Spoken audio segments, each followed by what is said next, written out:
राधे राधे। जय श्री कृष्ण सभी भगवत भक्तों को। मित्रों, मैं bridge art and culture foundation से जुड़ा हुआ हूँ, क्योंकि ये फाउंडेशन ब्रिज में जो 25,000 तीर्थ हैं उनकी दशा को बता रहा है और उसमें सुधार भी कर रहा है। दूसरी बात, ब्रिज की आर्ट जो कला है, ब्रिज की प्राचीन हमारी कितनी कलाएं थी, क्योंकि ठाकुर जी 64 कलाओं से परिपूर्ण थे। भगवान श्री कृष्ण 64 कलाओं से परिपूर्ण थे। इसलिए जो ब्रिज की कलाएं हैं उनको बचाने का प्रयास कर रहा है और प्रदर्शित भी करेगा। और जो ब्रिज की संस्कृति है, हमारी जो संस्कृति है 5,000 साल पुरानी, उस संस्कृति को, क्योंकि लास्ट में ये प्रश्न हुआ था, धर्म की स्थापना हुई थी, ठीक है। त्रेता में मर्यादा की स्थापना हुई, उसके बाद द्वापर में धर्म की स्थापना हुई है। भगवान ने ये कहा भी है, धर्म संस्थापनार्थाय संभवामि युगे युगे, यहाँ धर्म की स्थापना की। तो सबसे बड़ी संस्कृति यहाँ पर फिर पली। वो संस्कृति, हमारी जो सभ्यता है वो कमज़ोर पड़ रही है, तो उसको हमें बाहर लाना है।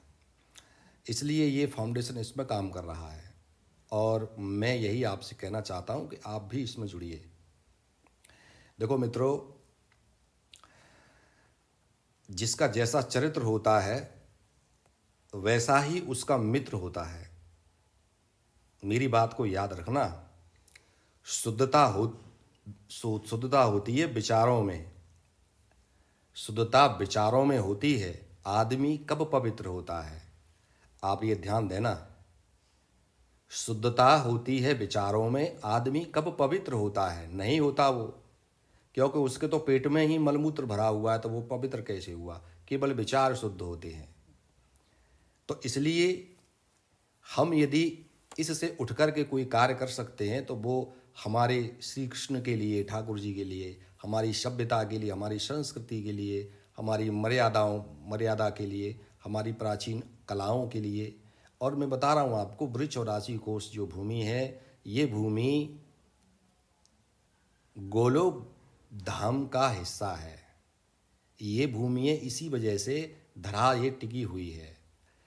मैं आपको पहले भी सुना चुका हूँ ब्रिज की संस्कृति में, कि आपने सुना होगा कि 7 पुरियों में गोलोकपुरी विशेष महत्व रखती है।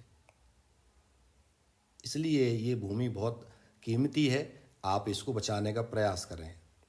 यदि आप नहीं करेंगे तो वही प्रश्न उठता है कि जिसका जैसा चरित्र होता है वैसा ही उसका मित्र होता है। क्योंकि शुद्धता विचारों में होती है, आदमी कब पवित्र होता है। मित्रों, एक बात और याद रखना कि सादगी कोई शिक्षा नहीं है। आप समझते हो कि सादगी कहीं किताबों में मिल जाएगी, नहीं। सादगी कोई शिक्षा नहीं है जो किताबों से हासिल हो सकती हो। और ये तो वो संस्कार है जो आपके किरदार में झलकता है, ठीक है। कुछ करने की पहल करो। दिशा यदि दिखाने वाला अगर सही हो, ये मैं आपसे पहले भी कह चुका हूँ आपको कि दिशा दिखाने वाला गुरु यदि सही हो तो दिए का प्रकाश भी सूरज से कम नहीं होता। मेरी बात को याद रखना।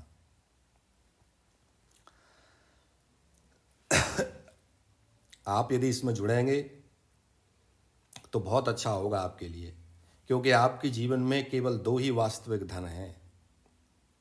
आप नोट कर लेना, आपके जीवन में वास्तविक जो धन है वो केवल 2 है, समय और सांसें, ठीक है। दोनों ही एकदम निश्चित और सीमित है। सीमित ही समय और सीमित ही सांसें हैं। अब आप इनको समझदारी से यदि खर्च करते हैं तो आपके काम आ सकता है। बाकी सब या तो धूल में मिलना है या आपकी भूल है, ये याद रखना। मित्रों, आपने पिछले एपिसोड में सुना कि मैं आपको बता रहा था काम बन। काम नाम से ही व्यक्ति सोचने लग जाते हैं, बोले कि महाराज जी काम की कथा कर रहे हैं। नहीं, मैंने आपको बताया कि कामवन की भूमिका क्या है। कामवन देवर्षि नारद जब भक्ति सूत्र में और भक्ति के बारे में बात करते हैं तो वो भक्ति का डेमो देते हैं गोपियों के रूप में कि भक्ति कैसी होनी चाहिए। बोले गोपियों के जैसी निष्काम भक्ति। गोपियों ने संसार की तरफ से निष्काम भक्ति की है, संसार की तरफ से निष्काम भक्ति की है गोपियों ने। ठीक है, उनकी सकाम भक्ति कितनी है? बोले मेरा जीवन, मुझे जीवन मिला बोले श्री कृष्ण के लिए, मैं मरूंगी तो भी श्री कृष्ण के लिए और जीऊंगी तो भी श्री कृष्ण के लिए, अन्य कोई मेरे पास में मेरा कोई नहीं है। ये जितने भी हैं, ये जितने भी मेरे पास आसपास में हैं, ये केवल मेरे शरीर के हिस्से हैं, संबंधी हैं। ये शरीर से जुड़े हैं और शरीर के साथ ही समाप्त हो जाएंगे। बाकी मैं शरीर नहीं हूँ, मैं मेरे प्यारे का हिस्सा हूँ, मैं श्री कृष्ण का हिस्सा हूँ। जब मैं श्री कृष्ण का हिस्सा हूँ तो फिर उनसे ही जुड़ना चाहिए मुझे। मित्रों, गोपियों का काम संसारी काम नहीं है, वो गोपियों का जो काम है वो श्री कृष्ण का काम है, श्री कृष्ण की प्रीति है, श्री कृष्ण का प्रेम है। इसलिए गोपियाँ श्री कृष्णमय हो जाती हैं। जित देखूं तित श्याममयी है। बोले भैया मुझको तो सखी चारों तरफ श्याम ही श्याम नजर आते हैं, कहाँ देखूं मैं? श्याम कुंज वन मधुवन श्यामा, सब कुछ मुझे वही दिखता है। फिर आपने सुना मित्रों किस प्रकार से काम वन में कोई भी व्यक्ति यदि अच्छी भावना के साथ, शुद्ध विचार के साथ, नियम के साथ, भक्ति के साथ यदि वो कोई भी कामना अपनी लेकर के काम वन में और जाता है तो उसकी वो कामना पूरी होती है, भगवान पूरी करते हैं उसको। मित्रों, काम वन में ही विमल कुंड है। मैंने आपको बताया विमल कुंड कौन सा? राजा विमल की वो पुत्री थी। वो पुत्री कौन सी थी, क्या थी? वो सभी अयोध्या की वो स्त्रियां थीं जिन स्त्रियों को भगवान राम ने वरदान दिया था। वो सभी स्त्रियों को वो पुत्री रूप में प्रकट होती राजा विमल के यहाँ। वहाँ भगवान वहाँ से उनको लेके आते हैं और काम वन में उनके साथ रास करते हैं, उनकी इच्छा को पूर्ण करते हैं। जब रास होता है, रास होने के बाद में जब उन कन्याओं के अश्रुबिंद, आनंद के अश्रुबिंद गिरते हैं और रास मंडल में, वहीं पर विमल कुंड निर्मित हो जाता है। वही विमल कुंड है जिस विमल कुंड में स्नान करने मात्र से व्यक्ति का उद्धार हो जाता है। उस विमल कुंड में स्नान करने से वैष्णव हो जाता है। ये हमने आपको सुनाया। अब हम आपको बता रहे हैं आगे कि श्रद्धा से विमल कुंड का दर्शन करके उसका आचमन करें, फिर उसका पूजन करने पर जीव के सभी पाप मिट जाते हैं। मित्रों, विमल कुंड की एक कथा और है। जब नंद बाबा ठाकुर जी से चार धाम के तीर्थों की यात्रा के लिए कहते हैं, तब ठाकुर जी बाबा से कहते हैं, बाबा आपको कहूँ जावे की आवश्यकता ना है, ब्रज में तो जा पृथ्वी के सभी धाम चतुर्मास करवे आवे हैं। नंद बाबा ठाकुर जी की बात को सुन के नहीं और कहे हैं, लाला कान्हा जैसो तू कहे वैसो ही ठीक है। मित्रों, एक बार चतुर्मास में सभी तीर्थ ब्रज में निवास करवे आए। ये बात सत्य है कि चतुर्मास में ही ब्रज 84 कोश की यात्रा लगती, ज़्यादा लगाई जाती। क्यों? क्योंकि चतुर्मास में ये सभी तीर्थों को वरदान दिया गया कि सभी तीर्थ चतुर्मास में ब्रज में निवास करेंगे। तो आप यदि ब्रज 84 कोश की यात्रा करते हो तो चतुर्मास में करना, सभी तीर्थ आपको चतुर्मास में ब्रज में मिलेंगे। तो बाबा चतुर्मास का इंतजार करने लगे। जब चतुर्मास आया तो उसमें सभी तीर्थ ब्रज में निवास करवे आए, लेकिन पुष्कर जी नहीं आए। पुष्कर, ब्रह्मा जी के पुष्कर जी नहीं आए। तो भगवान श्री कृष्ण ने योग माया का स्मरण किया। उसी समय पृथ्वी में से एक निर्मल जल की धार प्रकट हुई। उस जल में से एक अति सुंदर स्त्री प्रकट हो गई। वो सुंदर स्त्री विमला थी, अति पवित्र और शुद्ध थी, उसमें किसी प्रकार का मल नहीं था। उनको देखकर भगवान श्री कृष्ण उसने उनको वरदान दिया कि आज से तुम्हारा विमला नाम होगा और तुम विमला देवी के नाम से यहाँ पर पूजित रहोगी। ऐसा मित्रों आज भी होता रहता है। वहाँ ये कामा गांव के दक्षिण पश्चिम के कोने में है। विमला देवी का जो मंदिर है, वो कुंड है, वो कामा गांव के दक्षिण और पश्चिम के कोने में है। विमल कुंड बड़ा ही रमणीय स्थान है। कुंड के चारों ओर श्री दाऊजी विराजमान है, सूर्यदेव विराजमान है, नीलकंठेश्वर महादेव विराजमान है, श्री गोवर्धन नाथ विराजमान है, श्री मदन गोपाल जी विराजमान है, श्री कामवन विहारी जी विराजमान है और श्री विमला देवी विराजमान है, श्री मुरली मनोहर भगवान विराजमान है और श्री गंगा जी वहीं विराजमान है तथा श्री गोपाल जी भी विराजमान है। अब मित्रों, एक समय कामवन में जब श्रृंगार रस के रसार श्री प्रिया प्रीतम जी कभी एक दूसरे के पीछे भागते हैं तो कभी एक दूसरे के हाथों में हाथ डालकर लीला करते हुए सहसा एक दिन कामवन में पहुंच जाते हैं। दोनों रस के खिलार किन्हीं पुरानी लीलाओं की स्मृतियों में, मीठी यादों में पगे हुए, डूबे हुए, खोए हुए एक कुंड की पार पर आकर बैठ जाते हैं। फिर एक दूसरे की आंखों में आंखें डालकर एक दूसरे के मुख चंद्र की अमृत छटा का पान करते हुए अपने श्री चरणों से उस कुंड के जल को उलीचते हुए अटखेलियां करने लग जाते हैं।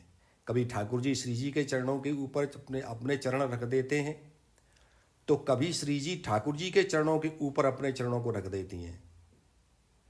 सखियां इस छवि को निहारते हुए गा रही हैं। सखिया जोरी की बलिहारी, मृदु मुस्कान नयन रत्नारे, शोभा अति ही प्यारी, सखी या जोरी की बलिहारी।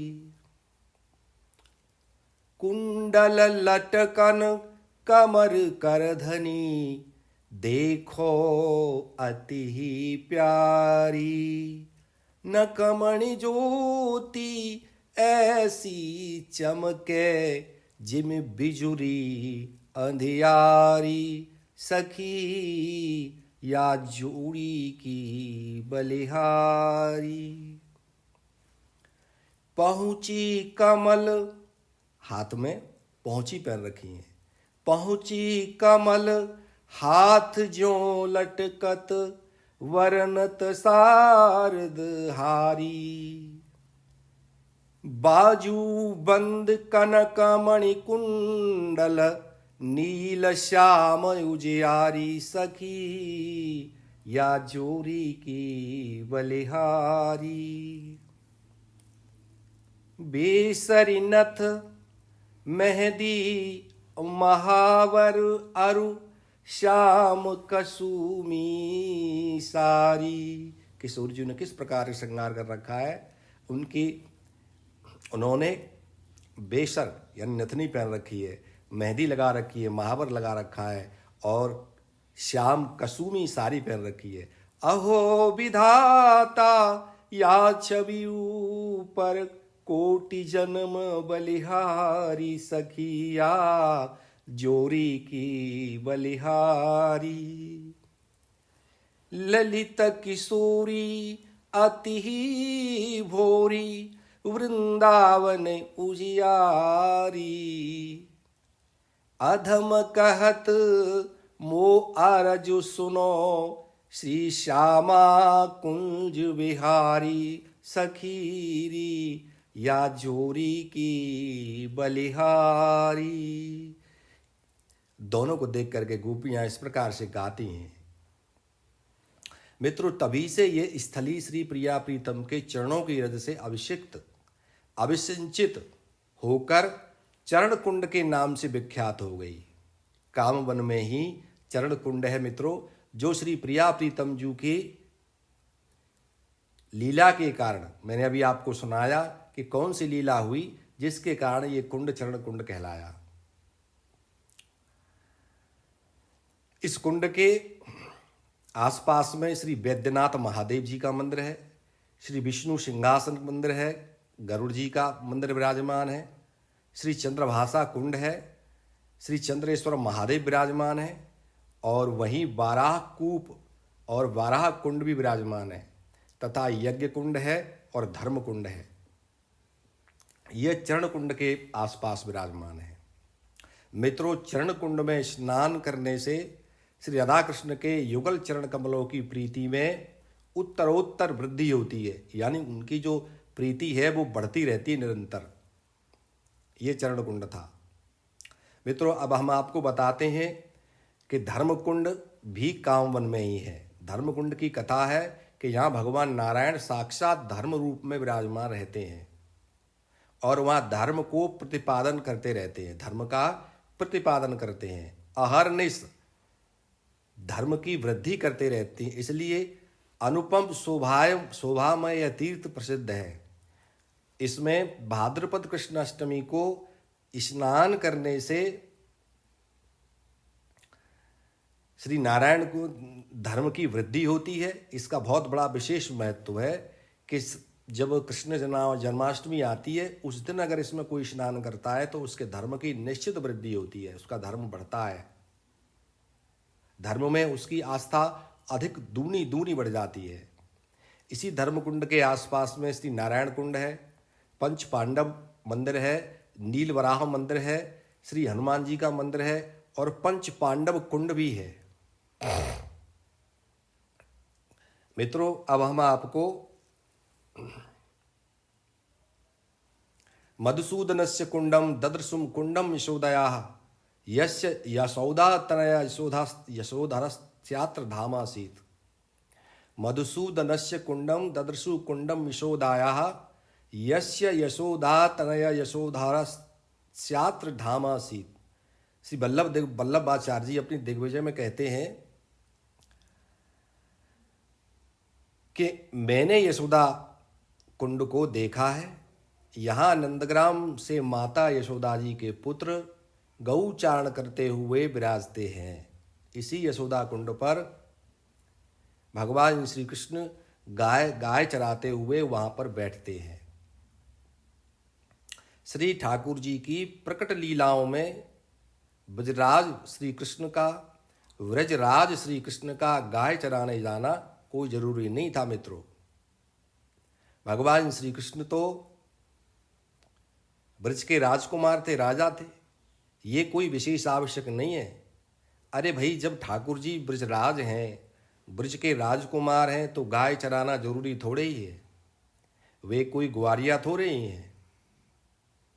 हाँ, ये तो गायों की इच्छा के लिए, गोपियों की इच्छा के लिए, वृंदावन के पक्षियों के लिए, वृंदावन की भिलनियों के लिए, वृंदावन के मृग, मयूर, पपीहा, चातक, कोयल आदि पक्षियों के लिए भगवान गाय चराने जाते हैं।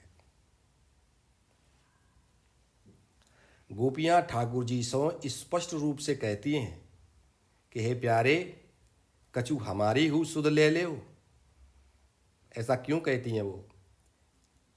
याते माई भवन छाड़ बन जयतु, याते माई भवन छाड़ बन जयतु, अंकरस कनरस बतरस सबरस नंद नदन मह पयतु। कौन कौन सा क्या करें गोपियाँ? अरे बोले सखी, याते छोड़ करके और वन में चलते हैं। क्यों? बोले वहाँ पर आँखों का रस मिलेगा, कानों से भी रस मिलेगा, कानों का। आँखों का क्या रस है? बोले प्यारे श्री कृष्ण को देखेंगी। कानों का क्या रस है? बोले प्यारे श्री कृष्ण की बांसुरी को सुनेंगी। बातों का रस है? बोले उनकी बातों को सुनेंगी। और सभी रस वहाँ पर मिलेंगे आपको। भगवान की रूप माधुरी, उनकी लीलाओं का रस मिलेगा। इसलिए बोले ये घर छोड़ो और चलो वन में चलते हैं। गोपियां किस लिए जा रही हैं। भगवान भी जब सबसे अधिक प्यारी सखी उनसे ये प्रार्थना करती हैं कि हे प्रभु कुछ हमारी भी सुध लो, या घर में गांव में तो हम पड़े रहेंगे, घरों में कैसे जाएंगे, लाज की वजह से नहीं जा सकते। और वैसे भी ठाकुर जी की जो आयु है वो 5 वर्ष की हो गई। अब 5 वर्ष के हो गए, बड़े हो गए, अब उनको घर में घर घर जा कर के चोरी करना ठीक नहीं लगता है, इसलिए वो वन में जाते हैं। गोपियाँ बरबस होके भेजती हैं उनको, बोले प्रभु अब घरों की लीला तो हो गई, अब वन की लीला, क्योंकि यहाँ पर हम लाज की वजह से कुछ कर नहीं सकते, आपसे मिल नहीं सकते। तो गोपियाँ फिर क्या करती हैं, वन के लिए ठाकुर जी को कहती हैं। अच्छा, वन में भी सभी गोपियाँ नहीं जा सकती, ऐसा नहीं कि सभी गोपियाँ वन में चली जाएं। भाई अब नई नई आई हैं वो तो नहीं जा सकती, पुरानी वो तो चली जाएंगी। तो नई गोपी, उसमें कोई 1 साल पुरानी है, कोई 6 महीने पुरानी है, कोई ताज़ी नई नई अभी इसी महीने विवाह हुआ है। तो जो इस प्रकार की हैं गोपियाँ, जो 3 साल पुरानी गोपी है, वो उनके अंदर में खड़ी होकर कहती है, अरे मेरी बात सुन, अरे हम पूरे दिन में तो जंगल में वन में नहीं जा सके हैं, ऐसा तो कर सकें कि शाम को तनिक देख भी तो जा सकते हैं उनको। हम पूरे दिन भर जंगल में वन में नहीं जा सके हैं, हमारी सास नहीं जान दे है, तो ऐसा करें शाम के समय पे और सब मिल के नहीं, और फिर प्यारे के दर्शन करने जा सके हैं, जा सकती हैं। तो गोपियाँ शाम को एकत्रित होकर के और कहती हैं, चलो री सखी दर्शन करवे को, प्रियतम प्यारे आते हैं। चलो री सखी दर्शन करवे को, प्रियतम प्यारे आते हैं। नंद दुलारे आते अपने, प्रियतम प्यारे आते हैं। चलो री सखी दर्शन करवे को। शाम के समय पे वो 4 बजे जब देख लेती हैं कि हाँ अब 4 बज गए, अब ठाकुर जी गायों को लेकर के लौट रहे होंगे वृंदावन से, उसी समय पर गोपियाँ सब एकत्रित हो गए अपनी अपनी अटारी में। अब रात थोड़े आगे जमुना के किनारे, कोई कहीं पानी, कोई कहीं रख में खड़ी है। और इस प्रकार से जैसे अजात जन्मा पक्षी, यानी कि तुरंत अभी जो पैदा हुआ पक्षी है, वो 1 दिन का पक्षी अपनी माता का इंतजार करता है चोंच को उठाए हुए, ऐसे ही गोपियाँ नज़र गड़ाए हुए और इंतजार करती हैं ठाकुर जी का कि कब हमारे प्रीतम आए और उनका जो मुखार बिंद है उसका हम दर्शन करें। इस प्रकार का गोपियों का भाव है।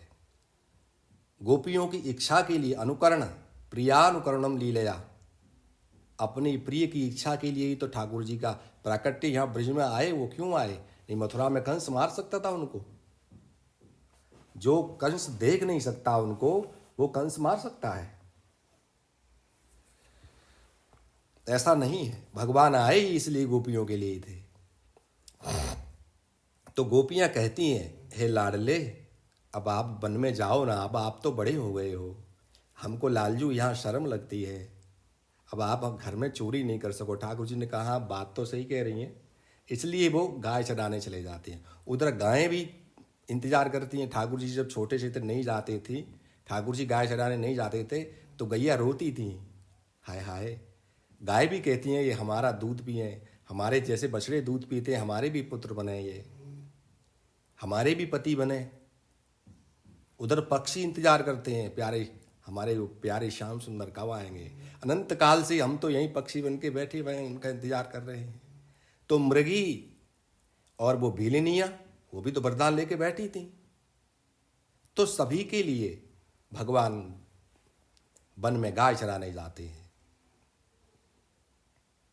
श्री कृष्ण गाय चराने जाते हैं अपनी इन प्रियाओं की भावनाओं को दुलारने के लिए, करोड़ों जन्मों की विरहाग्नि से झुलसे हुए हृदय को सहलाने के लिए, उनके हृदय पर प्रेम का मरहम लगाने के लिए, श्री ब्रजराज श्री कृष्ण गाय चराने जाते हैं और ये ब्रज ललनाएं अपने जीवन धन की रूप माधुरी का पान करने कभी वनों में जाती हैं तो कभी कुंजों में जाती हैं, कभी निकुंजों में जाती हैं। तरह तरह के बहाने बनाकर चली जाती हैं। कभी दूध दही के बेचने का बहाना बना करके जाती हैं तो कभी पनघट पर जमुना जल भरने के लिए जाती हैं,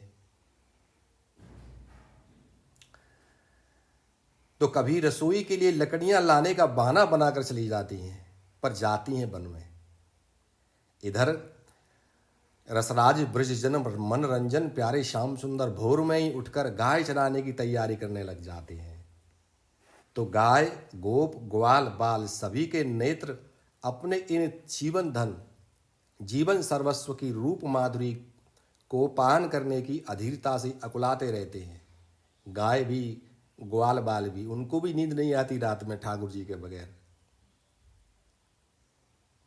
ठाकुर जी तो गाय चराने चले जाते हैं, लेकिन वात्सल्यमयी माँ यशोदा भला इतने लंबे अभाव को कैसे सहन करें। मैया को मन वन में गाय चरावे लग गए लाला में ही लगे रहे हैं। हाय आज मेरे कन्हैया को बहुत ही देरी क्यों है रही है, कहीं मेरे कनुआ को कछु है तो ना गयो। मैया यशोदा पूरे दिन की अभाव को कैसे सहन करे। मैया काऊ न काऊ सखा के हाथ या काऊ सखी के हाथ लाला को छाक भेज दे है। तो कभू कभू तो काना कनुआ कन्हैया लाला कहती कहती अपने कनुआ को देखकर अपने नेत्रन की प्यास बुझावे के ताई स्वयं ही चली जावे है। मित्रों, मैया यशोदा अपने कनुआ को देखे बगैर ज्यादा समय तक नहीं रह सके हैं। जैसे ही एक पहर बीते है, मैया की अकुलाहट और व्यग्रता बढ़वे लग जाए है। जब तक कन्हैया को देख नहीं ले है तब तक मैया यशोदा को चैन नहीं आवे है। उधर मैया की वात्सल्यमयी ममता ठाकुर जी को बरबस ही अपनी ओर खींचती है। दो मैया बेटा में दोनों में होड़ लगी हुई है। मैया की वात्सल्यमयी ममता ठाकुर जी को बरबस ही अपनी ओर खींचती है, आकृष्ट करती रहती है। तो ठाकुर जी जहाँ कहीं भी हों, मैया यशोदा के पास चले आते हैं। वे भी मैया से अधिक देर तक दूर नहीं रह सकते। जैसे ही मैया के मुख सो कनुआ कन्हैया लाला कृष्ण नाम सुने हैं, ठाकुर जी मैया मैया करते भागकर मैया की छाती सो चिपट जाए हैं। कन्हैया जैसे ही मैया की छाती सो चिपटे हैं कि 85 वर्ष की मैया यशोदा की छाती सो दूध की धार बहे लग जाए है। बास में ऐसो लगे है कि जैसे मैया के वात्सल्य में और कन्हैया के प्रेम में कोई स्पर्धा चल रही हो। मैया यशोदा कहती है, मैं अपने वात्सल्य को ज़्यादा लौटाऊंगी, अपने कनुआ पर प्राण को बार दूँ। तो ठाकुर जी कहते हैं, मैया यशोदा की जन्म जन्म की ममता की प्यास को मिटावे में मैं पीछे नहीं रहूँगा। मित्रों, मैया यशोदा और कन्हैया के मिलन की, उनके वात्सल्य रस की गवाही देता है ये यशोदा कुंड। जो भी इस यशोदा कुंड में नियम पूर्वक श्रद्धा और भक्ति के साथ स्नान करता है, उसके कृष्ण प्रेम की 100 गुना वृद्धि होती है। उसके मन में श्री कृष्ण प्रेम 100 गुना अधिक बढ़ जाता है। मित्रों,